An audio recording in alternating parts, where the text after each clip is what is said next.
주님 내가 여기 교육전도사님 여러분 안녕하세요.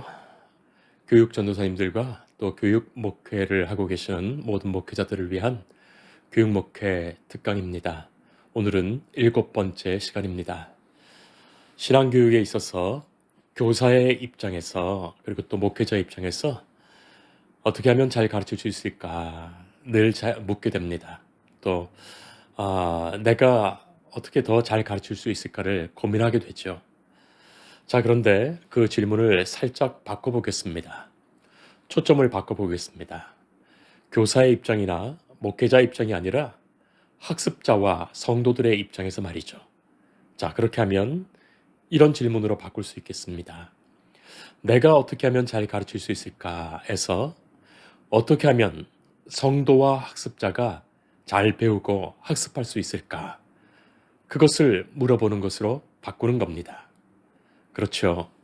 교사가 잘 가르친다는 것은 학습자가 잘 배웠다는 그 학습 결과에 따른 추정일 뿐입니다. 교사의 가르침은 학습자와의 관계에서 발생하는 것이고 가르치려는 그 목적에 부합된 학습자들의 지적이고 정서적이고 행동적 결과에 수반되는 현상이지요. 가르침의 주체가 교사라고 한다면 학습하는 주체는 분명히 학습자가 됩니다.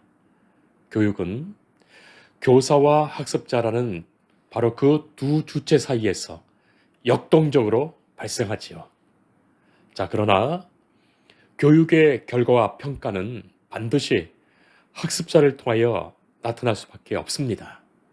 그래서 신앙교육과 교회교육에 있어서 우리가 교육 목회적 관점을 갖는다면 학습자의 학습 과정이라는 이 시각에서 커리큘럼을 설계하려고 하는 그 관심과 노력을 집중할 수밖에 없습니다. 자, 그런 의미에서 학습자를 더 깊이 알아가는 것, 아무리 강조해도 지나침이 없습니다. 대부분의 교회 학교 아이들은 교회 주변에 살지요. 그래서 교회를 중심으로 이루어지는 삶의 공간들, 곧 성도들과 아이들이 교회와 연결된 그 공간을 유심히 살펴보는 것이 매우도 중요합니다. 그래서 오늘은 그런 말씀들을 좀 더 구체적으로 드리려 합니다. 교육전도사 여러분, 교회 반경 1km 주변의 길을 한번 유심히 살펴보세요. 아니, 그 길을 직접 걸어보세요. 아이들이 교회로 걸어서 오는 그 길을 목회자가 잘 알아두는 것 너무나 중요하죠. 교회 주변에 무엇이 있는지, 또 어떤 골목과 또 놀이터와 상점이 있는지, 아이들이 좋아하는 장소가 어디인지 살펴볼 것입니다.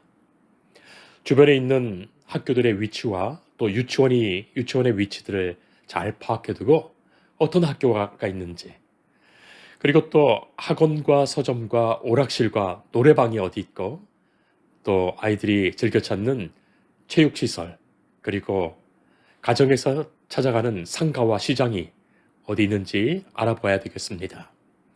아이들이 교회로 오는 골목길과 그 동선을 알아두는 것, 교회가 있는 지역적 특성을 이해하는 데 큰 도움이 됩니다. 그리고 바로 그 길에서 살아가는 아이들을 이해하는 데 큰 도움이 되지요.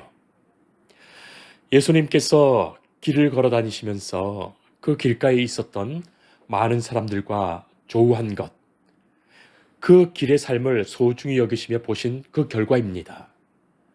길을 이해하는 것으로 아이들과 더 가까워질 수 있는 기회가 생깁니다. 아이들이 학교 수업을 마치고 집으로 가는 길에서 볼 수 있는 여러 가지 갖가지 상황들, 풍경들, 아이들의 생각과 의식에 많은 영향을 줍니다. 때론 작은 골목길에서 만약에 뜻하지 않게 전도사님을 만난다면 아이들은 소스라치게 놀라게 되죠. 그리고 그 반가움을 일생 잊지 못할 것입니다. 저 역시도 그랬고 아마 여러분들도 그랬을 것입니다.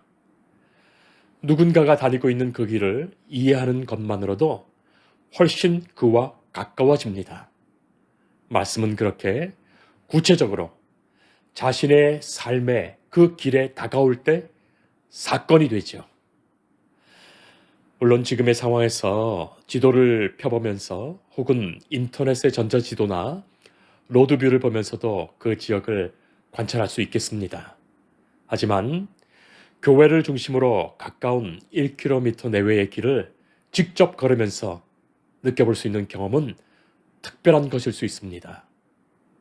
로컬 철치로서의 교회를 이해하는데 한결 큰 도움을 받을 수 있습니다. 길과 길이 이어지는 그곳에서 사실은 많은 일들이 생기지요.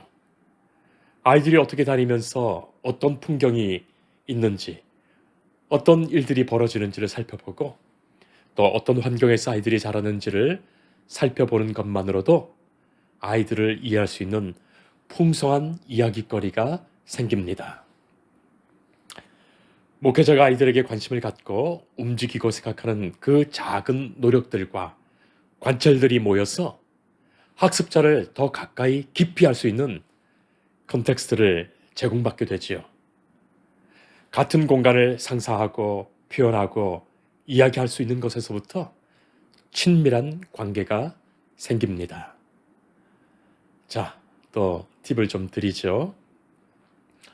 관공서나 경찰서, 소방서, 우체국, 병원이 어디 있는지 아는 것도 많은 도움이 됩니다. 갑자기 발생할 수 있는 상황에 대처할 수도 있죠. 또 대형 마트들과 아울렛 상가들의 위치도 아이들을 이해할 수 있는 좋은 포인트가 됩니다. 그리고 교통을 살펴볼 필요가 있습니다. 버스나 지하철이 어떻게 연결되고 또 어디까지 연결되는지 아는 것도 아이들의 이동 경로를 이해하는 관찰 포인트죠. 패스트푸드, 그리고 분식점, 오락실, 또 영화관, 극장에 있는 것, 아파트 밀집 지역과 또 일반 빌라촌과 또 산동네의 경계가 어떻게 이루어지는지 보는 것도 그 지리와 지형적 특성 안에서 사람들의 삶의 자리를 이해하는 데 큰 도움을 줍니다. 자, 이런 것들을 교육과 설교에 직접 활용해 보세요. 적용해 보세요. 훨씬 아이들과 가까워질 것입니다.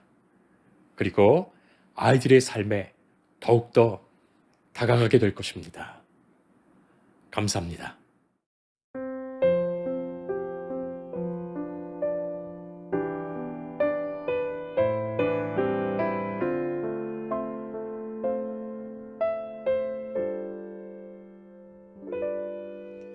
주님 내